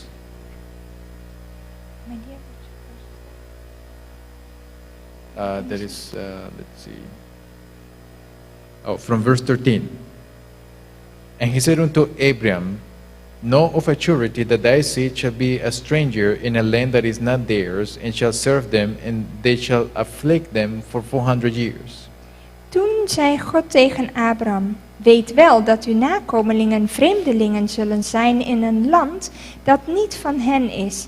Zij zullen hen dienen en men zal hen 400 jaar onderdrukken. Vers 13. Yeah, and also that nation whom they shall serve will I judge, and afterward shall they come out with great substance. Maar ook zal ik over het volk dat zij zullen dienen recht spreken en daarna zullen zij met veel bezittingen wegtrekken. And thou shalt go to thy fathers in peace, thou shalt be buried in a good old age. Maar u zult in vrede tot uw vaderen heen gaan. U zult in goede ouderdom begraven worden. So this is a prophecy. This is a time prophecy. Hier zie je weer een tijdprofetie. What is the proclaiming prophet? Wie is de verkondigende profeet hier? Abraham. Dat is Abraham. Is Abraham a prophet? Is hij een profeet? Genesis 20, In Genesis 20, verses 1 and 2. vers 1 en 2, Notice, zien we het volgende. the Bible says, and Abraham journeyed from thence toward the south country, and dwelt between Kadesh and Shur, and sojourned in Gerar. Abraham trok vandaar naar het zuiderland en woonde tussen Kades en Sur en hij verbleef als vreemdeling in Gerar. In verse 2, and Abraham said of Sarah, his wife, she is my sister, and Abimelech, king of Gerar, sent and took Sarah. Abraham zei van zijn vrouw Sara, zij is mijn zuster. Toen stuurde Abimelech, de koning van Gerar, een bode en haalde Sara weg. 6 and 7. Vers 6 en 7. And God said unto him in a dream, Yea, I know that thou didst this in the integrity of thy heart, for I also withheld thee from sinning against me. Therefore suffered I thee not to touch her. God zei tegen hem, dat is Abimelech in de droom, ik weet ook dat u dit met een oprecht hart gedaan hebt. Ik heb u ook ervan weerhouden tegen mij te zondigen en daarom heb ik u niet toegelaten haar aan te raken. Now therefore restore the man his wife, for he is a prophet. En vers 7 zegt, nu dan, geef de vrouw van die man terug, want hij is een profeet. All right. So Abraham is the proclaiming prophet Dus we zien hier dat Abraham is de verkondigende profeet. of the slavery of Israel and then the coming out of Israel from Egypt. Van de slavernij die het volk van God zou meemaken in Egypte en ook hoe zij daarna uit zouden trekken. Abraham died, didn't see the prophecy. Abraham stierf, hij zag de vervulling niet van deze profetie. Who could be the fulfilling prophet? Wie is nu de vervullende profeet? Diegene die het aankondigt en het ook meemaakt. Who could be that one? Wie was dat? Who is the one that God chose Wie was degene die God koos to fulfill the prophecy of the coming out of Israel from Egypt? om de uittocht uit Egypte aan te kondigen? That was Moses. Dat was Mozes, nietwaar? So here you see the pattern. Dus hier zien we hetzelfde patroon. Okay. Now, of course, then you see that Moses was miraculously saved by the daughter of Pharaoh. We zien dat Mozes beschermd werd door de dochter van Farao op een wonderlijke wijze. And he was the deliverer of the nation. En hij werd de redder van de natie, All right, so de bevrijder. that is the second pattern. Dus hier zien we weer dit patroon. First, that is Enoch Dus eerst met Henoch and Noah. en Noach. Second, Abraham Tweede zien we Abraham to Moses. en Mozes. That's the second example. Let's see Tweede voorbeeld. the third example. Derde voorbeeld.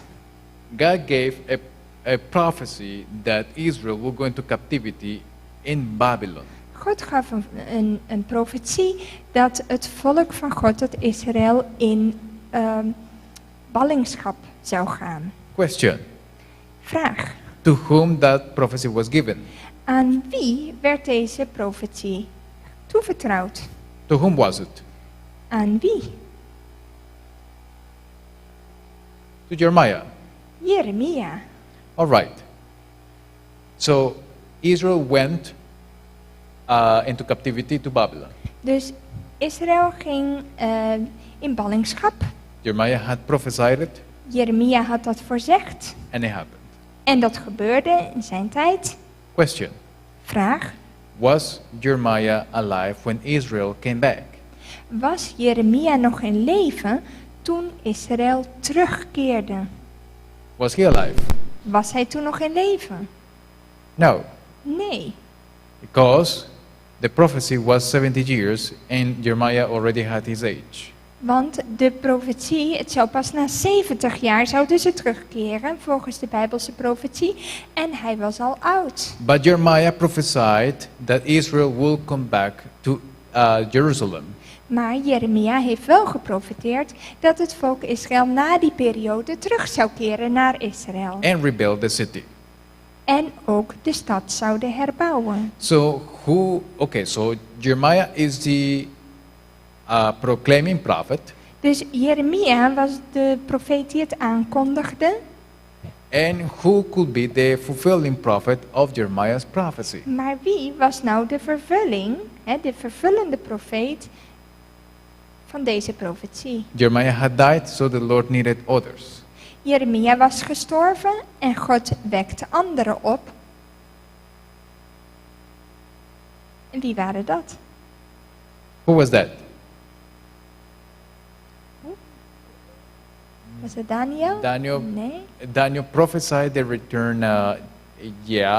Partly, yes, but Daniel did not fulfill that prophecy. The Maar Lord hij used heeft- other prophets. Maar heeft het niet echt vervuld. Who could be that one?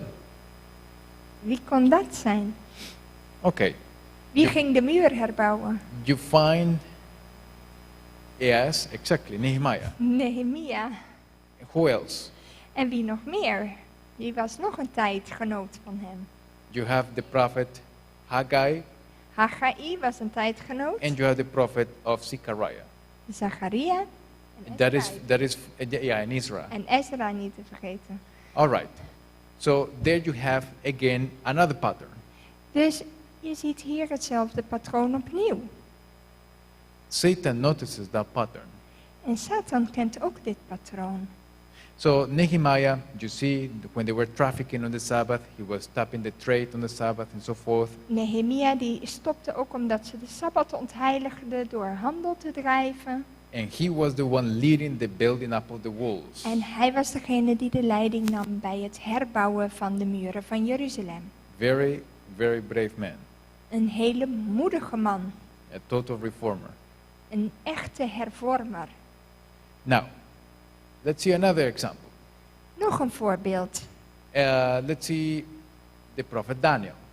De profeet Daniel. He prophesied many, many things. Hij heeft heel veel dingen geprofeteerd.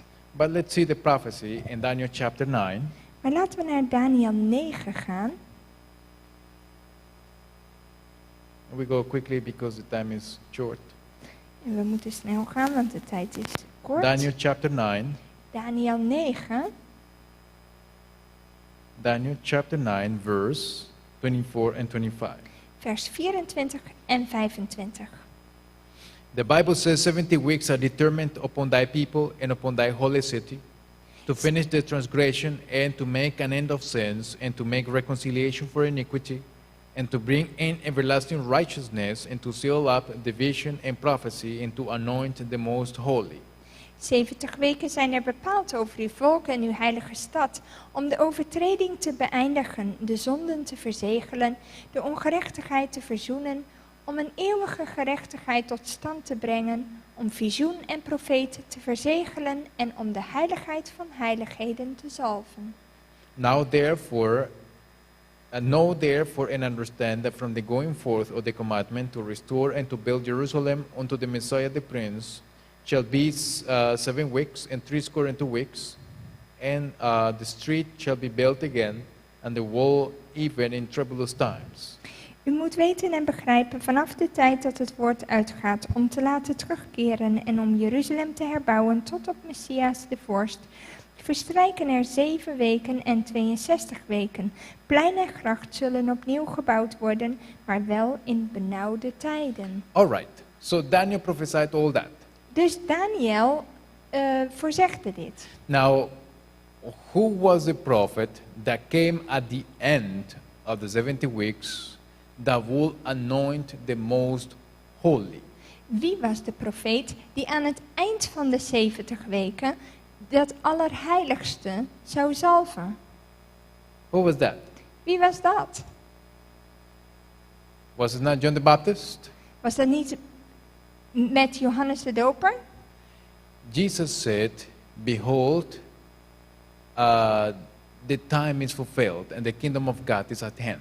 Jezus zei, de tijd is vervuld en het koninkrijk Gods is nabijgekomen. What time is fulfilled? Welke tijd was dan The time of vervuld? the time of the 70 weeks. De tijd van de 70 weken. All right? So John the Baptist was preaching the kingdom of God and righteousness at the end of the 70 weeks. Johannes de Doper predikte gerechtigheid en dat de tijd vervuld was aan het eind van de 70 weken. And he baptized the most holy. En hij doopte de heilige der heiligheden. So, the fulfillment prophet of the anointing of the most holy Dus- is John the Baptist. Dus het salven van de allerheiligste, dat gebeurde onder Johannes de Doper. In verse 25, when it says about rebuilding Jerusalem, the streets and the walls, then we know it is Nehemiah. Daniel die zegt over het herbouwen van Jeruzalem, dat gebeurde onder Nehemia. So we have Daniel, the proclaiming prophet. We have John the Baptist as a fulfilling prophet. We hebben Daniel die dit voorspelde wat er zou gebeuren, dat iets allerheiligs gezalfd zou worden. En we zien de vervulling daarvan onder Johannes de Doper. And Nehemiah also as the fulfilling prophet. En ook Nehemia in de zin van het herstellen van de muren. But now, the longest prophecy in the Bible, which is the 2300 days, Maar de allerlangste tijdprofetie in Daniel is van de 2300 avonden en morgens. all right, so who is the proclaiming prophet for that prophecy? Dus Daniel is degene die verkondigende profeet is van die profetie. He prophesied, Daniel prophesied, unto 2300 days, then shall the sanctuary be cleansed. Hij zegt tot 2300 avonden en morgens, dan zal het heiligdom worden gereinigd. All right, that's the proclaiming prophet, Daniel. Dus Daniel is de verkondigende profeet. But the 2300 days prophecy is very, very long. Maar de 2300 avonden en morgens profetie is een hele lange profetie. But same pattern must be repeated. Maar hetzelfde patroon moet worden gehouden. At the end of the 2300 days, Aan het eind van de 2300 avonden en morgens. the Lord needs to raise another fulfilling prophet Wat kunnen we dan verwachten? Dat de Heer een nieuwe profeet to opwekt. announce the fulfillment of the prophecy of Daniel. Om de vervulling van deze profetie van Daniel te verkondigen. But I have a question. Maar ik heb een vraag voor u. Since the biblical canon closed in the first century, De Bijbelboeken, de Bijbel als geheel, als verzameling boeken, werd afgesloten al in de eerste eeuw. by the end of the first century, then the New Testament was compiled. Dus in die periode, in de eerste eeuw, werd het Nieuwe Testament afgerond. And people had Old and New Testament. Mensen For the first hadden time. voor het eerst het Oude en het Nieuwe Testament. So, but the 2300 days obviously went way long than the first century. Maar de 2300 avonden en morgens profetie strekte veel verder dan alleen de eerste eeuw. So the prophet that the Lord will raise to proclaim the fulfillment of Yeah. the prophecy of Daniel cannot be in the biblical canon. Dus de profeet die de Heer zal opwekken aan het eind van die profetie kan niet deel zijn van de Bijbelboeken. Because the prophecy is too long. Want de profetie, de tijd is te lang. Okay. And of course, the question is, when does the 2300 days, on what day do they get fulfilled? Wanneer werden deze 2300 avonden en morgen, waar eindigden ze? Waar waren ze vervuld? Where do they take us? Waar kwamen we dan aan het eind van de 2300 avonden en morgens? They take us to 1844. Dan komen we in 1844. So only around that time, Dus alleen rond die periode the Lord will raise somebody zou de Heer iemand opwekken to announce the fulfillment of the prophecy of the book of Daniel. om deze vervulling van deze profetie van Daniel aan te kondigen. And because it's around 1844, En omdat het rond 1844 then the is, prophet cannot be in the biblical canon. kan die profeet geen deel zijn van de Bijbelboeken. Because the biblical canon closed in the first century after the death of Jesus. Want de Bijbelboeken werden al afgesloten in de eerste eeuw na Christus. And 1844 is way, way, way after. En 1844 is veel later dan dat. Now, if you go to Google, go to Wikipedia. Als je naar Google gaat, naar Wikipedia, What was the main message that was taught by Sister White and the ones that were there? wat was de belangrijkste boodschap die gebracht werd door Ellen White en anderen in die tijd? What was the message that she was bringing out? Welke boodschap bracht zij juist naar voren? It was the message of the prophecy of Daniel 8:14. Het was de boodschap van Daniel 8 vers 14. That's how Ellen White is connected to the ancient prophets. En zo is Ellen White verbonden met de vroegere profeten. And now the question is, are her, how will you say that? Probably the best way. Does she bear the test of investigation? En de vraag is, kan zij de test verdragen van onderzoek? When taken off in vision Wanneer zij in visioen ging of and, genomen werd. and the writings that she provides. En haar geschriften, kunnen die de test van de Bijbel doorstaan? Now, I tell you that there is no way Ik kan u één ding zeggen, er is geen manier that these visions are not of God. dat deze visioenen niet van God zouden zijn. Coming Sabbath, Komende Sabbat we will see why these visions zullen we delen waarom deze visioenen are purely inspired of heaven. volledig geïnspireerd zijn door de hemel. So, En daarom, it's a decision het is een keuze for eternal life voor eeuwig leven or for damnation, of voor eeuwige ondergang. to accept them or to reject them. Om het aan te nemen of het af te wijzen. The evidence is there, available for all. Want de bewijzen zijn daar voor iedereen en liggen open voor onderzoek. If the evidence is not there, I understand if you doubt. Als het bewijs er niet is, dan heeft u reden tot twijfel. But because the evidence is available to all, Maar omdat de bewijzen er liggen voor iedereen, then we are without excuse. dan zijn we zonder excuus. God bless. God zegen. Let's pray. Laten we bidden. Father in heaven, Vader in de hemel, we thank you, Lord, for your word. Heer, wij danken u voor uw woord. We thank you, Father, for allowing us to understand the connection of the spirit of prophecy. Heer, wij danken u dat we deze connectie tussen de geest en profetie mogen begrijpen. Lord, a connection that you have given us Een verbinding die u ons geschonken heeft. to test the prophets, Om profeten te testen. to know, Lord, whether they are of thee. Om te weten of ze van u komen.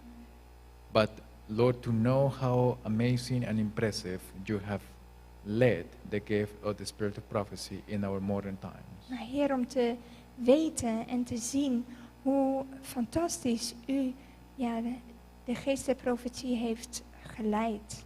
How people with the major doubts in their minds Hoe mensen met grote twijfel in hun gedachten, dare to test it.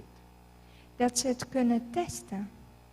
Lord, you proved Heer, u heeft bewezen that this was not mesmerism, dat dit geen mesmerisme was. that this was not the power of the devil, Dat dit geen duivelse kracht was, but the power of the Spirit. maar de kracht van de geest. Father, we ask you that you settle us in the gift that you have given us as a church. Wij bidden u dat wij deze gave die u ons geschonken heeft als kerk mogen zien. That you help us appreciate and comprehend its writings. Dat we deze geschriften mogen waarderen en toepassen. Grant us, Lord, your Holy Spirit. Heer, schenk ons uw heilige In geest. Jesus' name and for his sake. In Jezus' naam. Amen. Amen. Amen.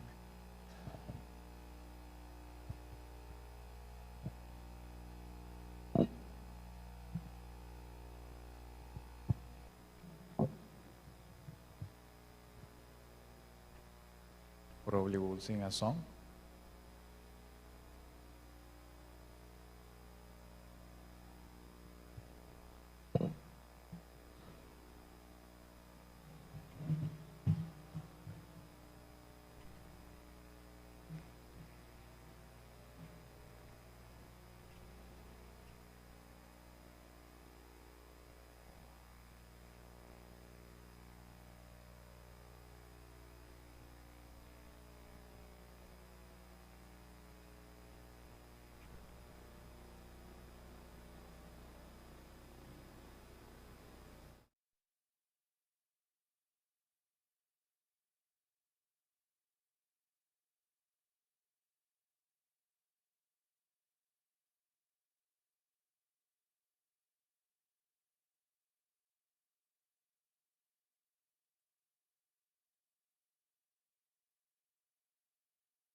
Jesus will sing and shout the victory. While we walk the pilgrim pathway, clouds will overspread the sky. But when traveling days are over, not a shadow, not a sigh. When we all get to heaven, what a day of rejoicing that will be. When we all see Jesus, we'll sing and shout the victory. Let us then be true and faithful, trusting, serving every day. Him in glory will the tools of life repay. When we all get to heaven, what a day of rejoicing that will be. When we all see Jesus, we'll sing and shout the victory. Onward to the prize before us, soon his beauty will behold. Soon the pearly gates will open, which shall tread the streets of gold. When we all get to heaven, what a day of rejoicing that will be. When we all see Jesus, we'll sing and shout the victory. At this time, we want to say thank you for coming here. God bless you. God bless you also during the rest of this holiday and also the week that is coming. So I think we are all dismissed. I think we are all dismissed, right? Yeah? And have a blessed day. God bless.